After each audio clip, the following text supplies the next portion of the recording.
বিশ্বনবী বলেন লাম্মা খালাকাল্লাহু আদম ওয়া কানা তুলুহু 60 যিরাআন, আল্লাহ তাআলা যখন আদম আলাইহিস সালামকে তৈরি করলেন 60 হাত লম্বা করে তৈরি করলেন। সুবহান। আর আমরাও যারা জান্নাতে ঢুকবো আমাদের আকৃতি থাকবে 60 হাত লম্বা। মজা করে সুবহানাল্লাহ পড়তে পারলেন না? আল্লাহ সাইয়েদনা আদমকে তৈরি করলেন এই জুমার দিনে।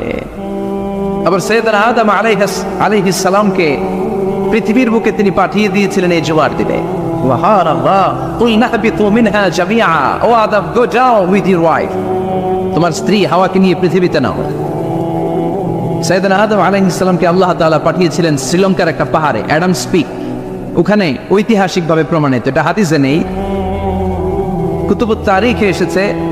শ্রীলঙ্কা একটা পাহাড় আছে, কলম্বো থেকে অনেক দূর। ওই পাহাড়ের চূড়ায় সাইয়েদনা আদম আলাইহিস সালামের ফুটপ্রিন্ট আছে। ফুটপ্রিন্ট মানে পায়ের ছাপ। সুবহানাল্লাহ পড়ে। সুবহান। এটারে বলে ফিঙ্গারপ্রিন্ট। এটারে কি বলে? ফিঙ্গারপ্রিন্ট। পায়ের দুলারে একজনের আঙ্গুলের ছাপের সাথে একজনের আঙ্গুলের ছাপের মিল নাই। শুধু তাই না, আমার এই আঙ্গুলের সাথে এই আঙ্গুলের ছাপের কোনো মিল নাই।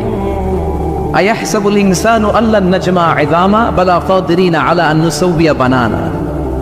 আল্লাহ বলেন, গোলাম তুমি মনে করেছো তোমার হাড্ডি গুড্ডি পচে যাবে, তোমাকে আমি একত্রিত করে আবার বানাতে পারবো না? বানানো তো অনেক দূরের কথা, আমি তো তোমার আঙ্গুলের ছাপগুলো সংরক্ষণ করে রেখেছি। চিল্লায় পড়েন আল্লাহু আকবার। 1880 সালে স্যার ফ্রান্সিস গালটন নামে একজন বিজ্ঞানী, তিনি আবিষ্কার করেছেন যে আমাদের আঙ্গুলের ছাপগুলো আলাদা, ফিঙ্গারপ্রিন্ট আলাদা। এই 10টা আঙ্গুলের একটার সাথে আরেকটার কোনো মিল নাই। এই পৃথিবীতে যদি 600 কোটি মানুষ হয় তাহলে 6000 কোটি আঙ্গুল, একটা আঙ্গুলের সাথে আরেকটা আঙ্গুলের ছাপের মিল আছে। যারা সিগনেচার দিতে পারেন এরা কি দেয়? ছাপ দেয়, টিপসই দেয়। সুবহানাল্লাহ। কি ম্যাজিক আল্লাহ আঙ্গুলে রেখে দিয়েছে, একটা আঙ্গুলের ছাপের সাথে আরেকটা আঙ্গুলের ছাপের মিল নাই। এখন এই বায়োমেট্রিক অথেন্টিকেশনের জন্য অনেক জায়গায় দিতে হয়। ইমিগ্রেশন পাস করবেন, গিভ ইউর ফিঙ্গারপ্রিন্ট। ভিসা করবেন, Schengen visa, European visa, provide your fingerprint first. Canadian এম্বাসিতে গিয়েছিলাম, সব আঙ্গুলের আলাদা আলাদা ফিঙ্গারপ্রিন্ট রেখেছে। এখন এটা অথেন্টিকেশনের জন্য সিকিউরিটি পারপাস খুব গুরুত্বপূর্ণ। কিন্তু 1500 বছর আগে, 1880 মানে কি 200 বছর তো না, 200 বছর আগে বিজ্ঞানীরা আবিষ্কার করলো। 1500 বছর আগে সূরাতুল কিয়ামার ভিতরে ফিঙ্গারপ্রিন্টের কথা বলেছে কে? আল্লাহ। আর পায়ের তারে বলে ফুটপ্রিন্ট। এটা প্রাণীদের ক্ষেত্রে প্রযোজ্য, কারণ প্রাণীদের আঙ্গুল নাই, আছে? ওদের আছে পা। বাঘের কয় পা?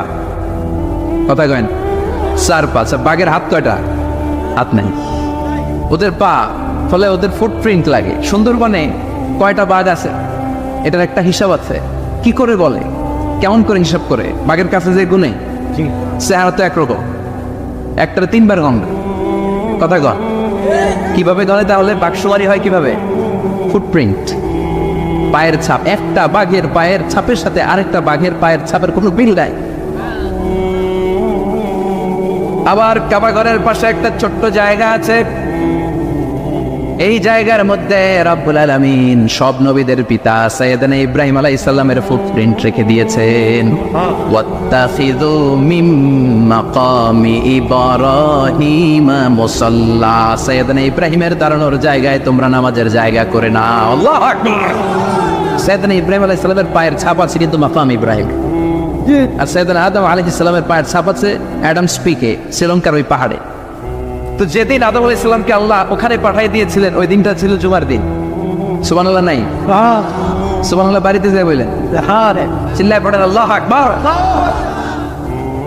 এরপরে সাইয়েদনা আদমকে পাঠানো হলো শ্রীলঙ্কায়, সাইয়্যিদাতুনা হাওয়া আলাইহিস সালামকে পাঠিয়ে দেয়া হলো সৌদি আরবের জেদ্দা শহরে। আরবিতে জেদ্দা বা জাদ্দা মানে দাদি। হাওয়া আলাইহিস সালাম আমাদের সবার দাদি, ঠিক কিনা? ওনার নামে এই শহরের নাম। বছরের পর বছর সাইয়েদনা আদম আলাইহিস সালাম এবং হাওয়া আলাইহিস সালাম আল্লাহর কাছে ক্ষমা চাইলেন, আল্লাহ ভুল করে নিষিদ্ধ গাছের ফল খেয়েছি, তুমি মাফ করে দাও। আল্লাহ বললেন, আদম কয়েকটা কালিমা শিখিয়ে দেব, এই কালিমাগুলো পড়ে আমার কাছে দোয়া করো, আমি কবুল করে নিব। আল্লাহু আকবার। আল্লাহ শিখিয়ে দিলেন আর বললেন, আদম পড়ো, রব্বানা যালামনা আনফুসানা ওয়া ইন লাম তাগফির লানা ওয়া তারহামনা লানাকুনান্না মিনাল খাসিরিন। ও আল্লাহ, জুলুম করেছি নাফসের উপর, ভুল করেছি, অন্যায় করেছি, আপনি যদি ক্ষমা না করে দেন আমরা শেষ হয়ে যাব, আমরা হালাক হয়ে যাব, ক্ষতিগ্রস্তদের মধ্যে শামিল হয়ে যাব, ঠিক কিনা? আল্লাহ সাইয়েদনা আদম আলাইহিস সালামের তওবা কবুল করলেন। ওনার কাজ হচ্ছে তওবা কবুল করা, আমাদের কাজ গুনাহ করা, শয়তানের কাজ ওয়াসওয়াসা দেওয়া, আল্লাহর কাজ খালি মাফ করা। আল্লাহ সুবহানাল্লাহ পড়বেন না? তাকাব্বালাল্লাহু তাওবাতা আদম ফি ইয়াউমিল জুমআহ। আল্লাহ যেদিন আদম আলাইহিস সালাম তাওবা যে কবুল করছেন, ঘোষণা দিয়েছেন, এই ঘোষণাটা ছিল জুমার দিনের ঘোষণা। আবার সাইয়েদনা আদমকে যেদিন রূহ কবজ করে আবার নিয়ে যাওয়া হয়, ওই দিনটাও ছিল জুমার দিন। পড়েন সুবহানাল্লাহ। পৃথিবীতে একজন মানুষই শুধু জানতেন যে তিনি পৃথিবীতে কতদিন বাঁচবেন, সেটা হচ্ছে সাইয়েদনা আদম আলাইহিস সালাম। ওনাকে বলে দেওয়া হয়েছিল উমরুকা আলফু সানা, তুমি পৃথিবীতে বাঁচবে 1000 বছর। কয় বছর?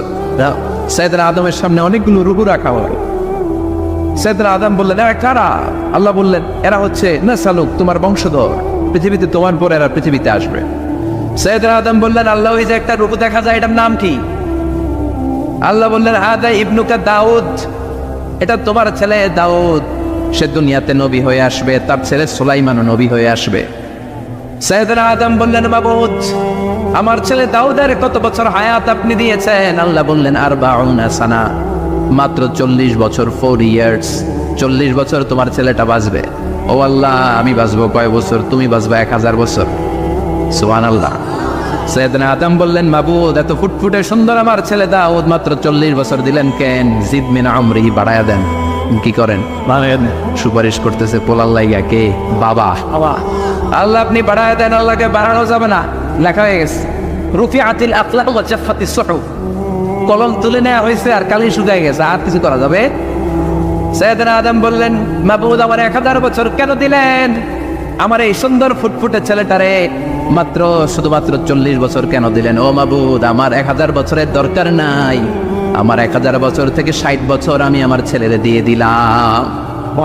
দাউদ আলাইহিস সালাম বাঁচবে 40 বছর, তো বাপ আদম যদি আরো 60 দেয়, 40 আর 60 মিলে কত হয়? 100। ভালো হিসাব বোঝে না, 100। আর আদম আলাইহিস সালাম পেয়েছিলেন 1000 বছর, 60 কমে গেলে রইল কত? 900%। 940 বছর পৃথিবীতে থাকার পরে মালাকুল মাউত চলে এসেছেন, কারণ এটা on time. The death will come on time, it never late, কখনো দেরি হয় না। আল্লাহ বললেন, লিকুল্লি উম্মাতিন আজালুন ফাইযা জাআ আজালুহুম লা ইস্তাখিরুনা সাআতান ওয়া লা ইস্তাকদিমুন। মৃত্যুর একটা নির্ধারিত সময় আমি বেঁধে দিয়েছি, অন টাইম। অন টাইমেই চলে আসে, 1 সেকেন্ড আগেও আসবে না, 1 সেকেন্ড পরেও আসবে না। 940 বছর বয়সে মালাকুল মাউত এসে হাজির, এসে বলল, জিতু আন আকবাদা রূহাক, রূহ কবজ করতে আসছি। আদম আলাইহিস সালাম বললেন, রূহ কবজ করতে আসছো মানে? আমি বাঁচবো তো 1000 বছর। কয় বছর? মালাকুল মাউত বললেন, না না, ওই যে আগের কথা স্মরণ করেন, আপনি 60 বছর দিয়ে দিয়েছিলেন। কয় না, আমি দেই নাই, আমি আরো বাঁচু, আরো 60 বছর পাওনা আছি, আমি দেই নাই। মালাকুল মাউত বললেন, আপনি দিয়েছেন? আদম বলে, দেই নাই। মালাকুল মাউত বলে, আল্লাহ ঘটনা দেখেন, দিয়া কয় দেই নাই। আল্লাহ কয়, থাক, কথা কইস না, আয়া বস। আল্লাহ সুবহানাল্লাহ পড়ে। নাসিয়া আদম ফানাসিয়া বানু, ভুলে গেছে না? নেই, আমরা ভুলে যাই, আমরা খেয়ে বলছি খাই নাই, নিছিলাম পকেটে, কয় নেই নাই। এরকম ডাকাইত আছে না? নাই, আছে। নাসিয়া আদম ফানাসিয়া বানু, বিশ্বনবী বললেন, আদম ভুলেছে তো তার সন্তানরাও ভুলে যায়। জাহাদা আদম ফাজাহাদা যুররিয়াতু, আদম অস্বীকার করেছে, তার সন্তানরাও অস্বীকার করে। সেদিন থেকে আল কিতাব ওয়া শুহুদ, মানে লিখে রাখার সিস্টেম আর সাক্ষীর সিস্টেম চালু হয়েছে। সুবহানাল্লাহ পড়ে। 940 বছর বয়সে মালাকুল মাউত এসে আদম আলাইহিস সালামের রূহ নিতে পারে নাই। উনি 1000 বছর যখন হয়েছে, তখন এসে সাইয়েদনা আদম আলাইহিস সালামের রূহ কবজ করেছে। যেই দিন পৃথিবীর প্রথম মানব, প্রথম নবীর রূহ মালাকুল মাউত দুনিয়া এসে কবজ করেছে, ওই দিনটাও ছিল জুমাবার। আল্লাহু আকবার। আবার বিষ্ণু বললেন, লা তাকুমুস সাআ ইল্লা ফি ইয়াউমিল জুমআহ ইযা যুলজিলাতিল আরদু জিলজালাহা ওয়া আখরাজাতিল আরদু আসকালাহা ইযা রুজ্জাতিল আরদু রাজ্জান ওয়া বুসাতিল জিবালু বাসসা। কিয়ামতের দিন পৃথিবীটাকে একটা প্রকম্পন দিয়ে কাঁপিয়ে দিবে কে? মারাত্মক একটা ঝাঁকুনি দিবে আল্লাহ, পুরো পৃথিবীটা কেঁপে ভেঙে চুরে খান খান হয়ে যাবে। এই ঝাঁকুনি আর আর্থকোয়েক, ভূমিকম্প এর ঘটনাটা যেদিন ঘটবে, ওই দিনটাও হচ্ছে জুমার দিন। চিৎকার করে পড়েন সুবহানাল্লাহ। তার মানে আদম সৃষ্টি হলো জুমার দিনে, দুনিয়ায় নামিয়ে দেওয়া হলো জুমার দিনে। তওবা কবুল করে নেওয়া হলো জুমার দিনে, রূহ কবজ করা হলো জুমার দিনে, আবার কিয়ামত সংগঠিত হবে জুমার দিনে। পড়েন সুবহানাল্লাহ। আবার বিশ্বনবী বললেন রমাদান ইলা রমাদান, এক রমজান থেকে আরেক রমজানের মাঝখানে যত গুনাহ হয় মাফ করে কে? তারপরে বিশ্বনবী বললেন আল উমরাতু ইলা আল উমরা, কেউ যদি একবার উমরা করে পরে আবার করলে 2 উমরার মাঝখানে গুনাহগুলো মাফ করে দেয় কে? আবার বিশ্বনবী বললেন আল জুমাআতু ইলাল জুমআ কাফফারাতুন লিমা বাইনাহুমা, এক জুমার পর থেকে সামনের জুমা আসা পর্যন্ত যে সগীরা গুনাহগুলো হয় সবগুলো সগীরা গুনাহ মাফ করে দেয় কে? রজব শাবানে বরকতে দাও, রমজান মাসে গুনাহ ঝড়াও, সপ্তাহ জুড়ে তুমি বরকতে দাও, জুমার দিনে দে গুনাহ ঝড়াও, রজব শাবানে বরকতে দাও, রমজান মাসে গুনাহ ঝড়াও। ঠিক না? তার মানে জুমার দিন গুনাহ মাফের দিন। সারা সপ্তাহে ভুল ত্রুটি অন্যায় যা করলাম জুমার নামাজের বদৌলতে সব গুনাহ মাফ করে দেয় কে? এই দামি দিনটাকে আল্লাহ ইহুদিদের দিতে চেয়েছিলেন, পায় নাই। আলহামদুলিল্লাহ করবেন না? তারা ইখতিলাফ করে হারাইছে এটা। এই দামি দিনটা রব্বুল আলামিন নাসারাদেরকে দিতে চেয়েছিলেন, ফাখতালাফু, ওরাও ইখতিলাফ করে হারাইছে। এজন্য ইখতিলাফ ভালো জিনিস না খারাপ জিনিস? মারামারি ভালো জিনিস না খারাপ জিনিস? আর ঐক্য করা ভালো জিনিস না খারাপ জিনিস? ঐক্য করতে রাজি আছেন? ইহুদিদেরকে আল্লাহ দিতে চাইলেন, ইখতিলাফ করে হারাইছে। নাসারারাও হারাইছে। ফাজাআল্লাহু মিনহা ফাআদানা বিহাযাদ দ্বীন, রব্বুল আলামিন এই দিনটা আমাদেরকে দিলেন, আমরা ইখতিলাফ করি না, এই বিশ্বনবীর হাতে হাত রেখে ঐক্য করে ঘোষণা দিয়েছি জুমার দিন আমাদের সাপ্তাহিক দিন। সুবহানাল্লাহ। বিশ্বনবী বলেন ফাআদান লিল ইয়াহুদ, সাপ্তাহিক আনন্দের দিন ইহুদিদের জন্য হচ্ছে শনিবার ইয়াউমুস সাবত, ওয়া বা'দা আদলিন নাসারা, আর খ্রিস্টানদের জন্য হচ্ছে রবিবার, আর আমাদের জন্য হচ্ছে শুক্রবার। চিল্লায় পড়েন আল্লাহু আকবার। তার মানে জুমার দিন, জুমাবারের মর্যাদা বেশি না কম? চিল্লায় বলেন বেশি না কম? জুমার দিন সকালবেলা ফজরের নামাজের পর থেকে ফেরেশতারা যতগুলো মসজিদে জুমা অনুষ্ঠিত হয় ওই মসজিদে ঢোকার প্রতিটা দরজার মধ্যে দাঁড়িয়ে থাকে। কারা কারা আগে আগে জুমার নামাজ পড়ার জন্য মসজিদে যায় প্রত্যেকের নামগুলো একটা জান্নাতের রেজিস্ট্রি খাতার মধ্যে তুলে নেয়। এই নামগুলো স্পেশালি আল্লাহর কাছে পাঠানোর জন্য। সুবহানাল্লাহ কবেন না? ডানে বাঁয়ে সামনে পেছনে যতগুলো দরজা, প্রতিটা দরজায় ফেরেশতারা বসে থাকে। কে আগে আসতো নাম তুলে দেয়। তুলতে তুলতে তুলতে তুলতে খতিব সাহেব যখন খুতবা দেওয়ার জন্য মিম্বারে যেয়ে বসে যায়, ফেরেশতারা তাদের খাতা বন্ধ করে তারাও খতিব সাহেবের সামনে জুমার খুতবা শোনার জন্য বসে যায়। পড়েন সুবহানাল্লাহ।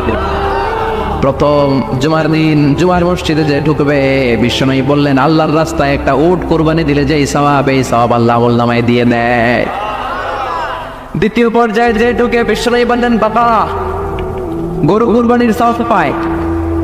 3 নম্বরে যে ঢুকবে বিশ্বনবী বললেন কাবশা, হাদিসের ভাষায় এসেছে কাবাস, কাবাস মানে হলো বকরি, বকরি কুরবানির সওয়াব। 4 নম্বরে যে ঢুকবে তার হচ্ছে দাজাজা, দাজাজা মানে মুরগি।